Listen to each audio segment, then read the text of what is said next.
안녕하세요. 이현진 평가사입니다. 이번에 34회 감정평가사 시험을 합격하신 평가님을 모시고 인터뷰를 준비했어요. 안녕하세요. 안녕하세요. 네, 평가님 자기소개 부탁드립니다. 안녕하세요. 저는 올해 34회 감정평가사 시험에 학교를 병행하면서 3년차 동차로 합격한 최윤환이라고 합니다. 네, 평가님 너무 합격 축하드리고요. 그러면 총 공부 기간이 얼마나 되는지 좀 더 자세하게 설명해 주실래요? 21년 12월부터 이제 계속 쭉 해왔으니까 한 25개월, 6개월 좀 되는 것 같습니다. 그러면 3년차 동차로 붙으셨는데 2년차 실패 원인은 무엇인가요? 일단 2년차 때 점수가 이제 실무가 46점, 이론이 46점, 법규가 56점 이렇게 해서 평균 49.3점을 받았었는데요. 제가 생각하는 이제 가장 큰 실패 원인이 목표를 너무 낮게 잡았습니다. 그러니까 뭐 이전 연도나 뭐 그전 연도 이렇게 합격선을 보면 보통 47점, 48점 선에서 합격선이 많이 형성이 됐었는데 저도 이제 그 점수를 목표로 하다 보니까 막판에 이제 스퍼트를 아예 못 냈습니다. 그러니까 어느 정도 스터디를 하다 보면 제 점수가 어느 정도 나올 것 같다는 느낌이 있어서 네. 그 이제 오만한 게 너무 컸던 것 같습니다. 그러면 각 과목별 공부 방법도 한번 말씀 좀 해주세요. 과목별 공부 방법 전에 이제 실패 원인을 많이 이렇게 제가 상해봤었는데 시험 끝나고 나서 네.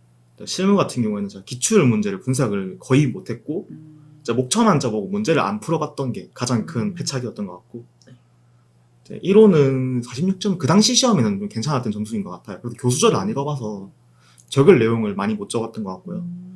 법규 같은 경우는 이제 스터디를 하면서 이제 새로운 추가 논점이 나오는데 그걸 좀 많이 쟁여놔야 되는데 그거를 이제 안 나오겠지 하면서 버렸던 게 가장 큰 패착이었던 것 같습니다. 근데 실제로 나와버렸던 거죠? 네. 자, 그러면 이제 공부 방법을 조금 더 과목별로 자세하게 한번 설명해 주세요. 이제 처음에 기본 강의를 모두 이제 수강했다는 전제하에 실무 같은 경우는 이제 저희가 많은 사람들이 보는 이제 뭐 문제집이 있잖아요. 그 문제집을 한 권을 일단은 시간을 정하지 않고 한 권을 한 번 다 풀어본 것 같습니다. 그렇게 1회독을 끝났고 이제 2회독을 할 때는 저는 이제 목차만 한번 잡아보자 해서 하루에 빠르게 한 많으면 300점, 적으면 200점씩 목차만 잡으면 시간이 막 그렇게 안 걸리기 때문에 목차만 짜본 연습을 했고 2년차 때는 이제 스터디 실강을 병행하면서 그렇게만 하고 시험장에 들어갔던 것 같습니다. 근데 이 방법이 솔직히 말하면 어느 정도 실력이 상승되는 데는 도움이 되는 것 같은데 이번에 3년차 공부를 하면서는 이제 기출 문제를 진짜 시간 내에 내가 풀어보자라는 생각으로 기출 이번 시험 들어가기 3일 전까지 이제 2달 정도 기출 문제 5년치를 6번 정도 계속 하루에 맨날 반복해서 풀었고요. 하루에 6번이 아니라 총 6번에 반복해서 풀었고요. 네. 그래서 이번 시험 갔을 때도 이렇게 문제 시간 내에 하는 습관 때문에 1번, 4번도 풀었을 때 딱 45분이 남더라고요. 그래서 확실히 문제를 많이 끝에 가서는 건드려보는 거 직접 시간을 재면서 그게 제일 괜찮은 것 같습니다. 또 이론 같은 경우는 이제 기본 강의를 다 수강하고 솔직히 이제 뭐를 적어야 될지 모르잖아요. 그때 저도 이제 스터디를 갔는데 뭘 적어야 될지 모르겠더라고요. 그래서 스터디 자료만 받아서 목차만 한번 짜보자.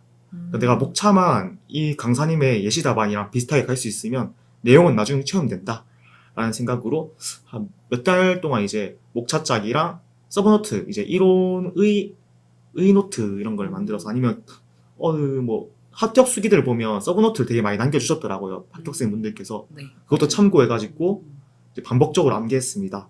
그래서 2년차 때는 이제 그렇게 시험장에 들어갔고 나쁘지 않은 점수를 받은 것 같아요.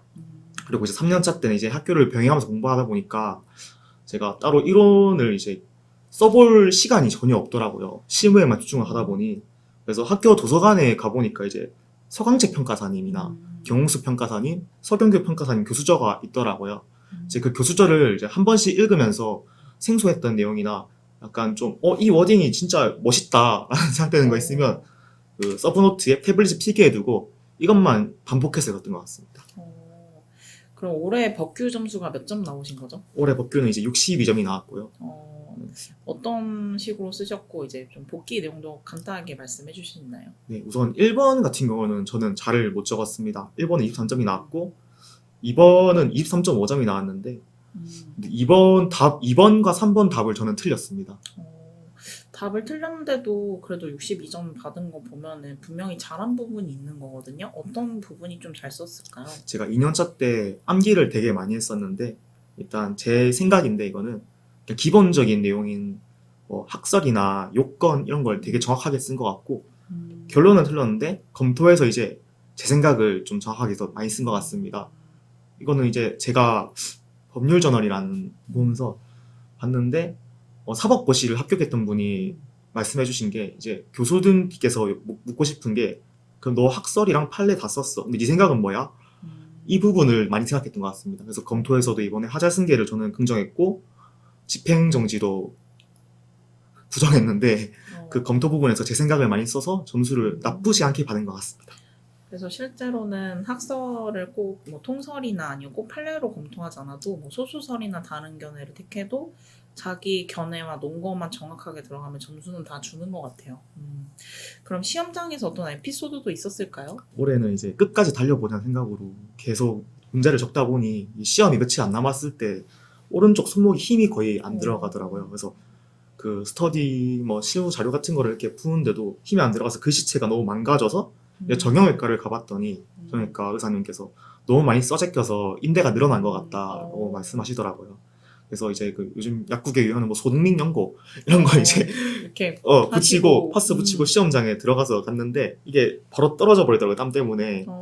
그래서 시험을 딱 치고 마지막에 마무리 좀 될 때쯤에 이 힘이 더 안 들어가기 시작해서 이제 네. 시험을 끝나자마자 뒤도 안 들어보고 약국을 찾아 달려가면서 어르신 분들한테 해서 혹시 약국 있나요? 이렇게 여쭤보고 저기 가면 있다 해가지고 달려가서 약사님한테 간절하게 저 진짜 오늘만 쓸 수 있으면 된다고 제발 약 같은 거 여쭤봤는데 그 좀 좋은 밴드랑 이렇게 파스 같은 걸 주시더라고요. 그래서 이제 그거를 붙이고 좀 글씨체는 많이 뭉개졌지만 완주를 할 수 있었습니다. 그래도 다행이네요. 정말 저희 시험은 물론 이제 머리나 이제 뭐 체력, 평소 체력도 중요하지만 정말 2차 시험이어서 이렇게 손으로 많이 써야 돼서 손목이 정말 중요한 것 같아요. 네. 자, 그럼 우리 이제 마지막 한마디도 좀 부탁드립니다. 마지막 한 마디는 저는 이제 작년에 2차 시험에 떨어지고 3학년 2학기인 상태로 학점이 64.5학점이 남아 있었는데 또 대학도 남들보다 늦게 가고 친구들은 다 이제 취준하고 있는 상태다 보니까 계속 비교가 되더라고요, 남들과. 그래서 인스타그램도 원래 자주 했었는데 이제 그것도 인스타그램 삭제하고 자괴감이 들어가지고 아시잖아요, 평가사님께서는. 이제 그래서 제가 법륜스님 불교 방송을 보면서 괜찮습니다. 수험생들한테 추천드려요. 네, 마음을 조금씩 이제 하고 이제 내가 지금 뭘 할 수 있고 해야 되는 과제가 뭔지 차근차근 해보자는 생각으로 이제 21학점을 들으면서 이제 토익이랑 1차를 이렇게 준비했고 이제 24점 학점을 들으면서 2차를 이렇게 병행했습니다. 하고 싶은 말은 이제 남들과 이제 비교하는 거는 진짜 어쩔 수 없다고 생각합니다. 뭐 수험생활의 가장 큰 적이기도 하고요. 저보다 훨씬 힘든 상황이 있을 거고 있었던 사람도 있을 거고 열악한 사람도 있을 건데 저 역시도 지금 또 이제 뜨거운 이 비교라는 찻잔을 내려놓지 못하고 있지만 우리 뭐 다른 우주이기 때문에 조금은 이제 비교하는 마음을 내려놓고 지금 내가 해야 할 일이 뭔지 차근차근 내가 할 수 있는 게 뭔지 되새기면서 발을 내딛다 보면 분명히 이제 후배 평가사님들도 어떤 상황에 있건 이 시기를 잘 이겨낼 거라 믿습니다. 응원합니다. 진짜 마지막 좋은 말씀 너무 감사드립니다. 네, 인터뷰는 여기서 마치겠습니다. 감사합니다.